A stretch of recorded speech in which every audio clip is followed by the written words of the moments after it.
A young African-American man by the name of Cornell Warren was gunned down by the police. Mr. Warren was handcuffed at the time that he was shot in the back.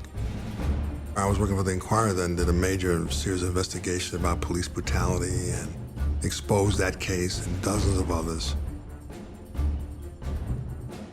I followed up on the radio. Rizzo said, just remember this. My guys, meaning the police department, who are still his guys, my guys are right when they're right, and they're right when they're wrong, and they're trying to be right. Andrea and Rizzo were quite a show, and Andrea really knew how to get under his skin. Andrea Mitchell got under his skin primarily because she was a woman. And if he tried to bamboozle her or give her some slick answer, she wasn't having it.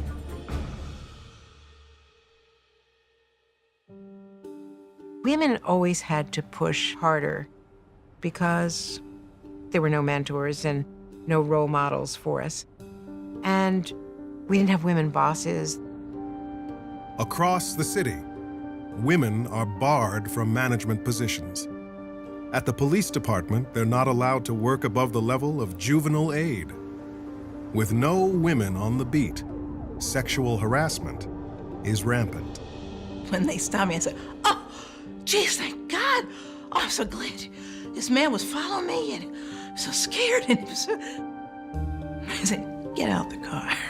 You know? And they patted me down all kinds of ways that you're not supposed to pat down a girl who's 19 years old. Rather than despair, people who resent and resist authority propose alternative visions and begin to enact them. Penelope Brace, a juvenile aide in the department, brings a class action lawsuit against the Rizzo administration to end discrimination against female officers. I was sitting at a press conference regarding the suit.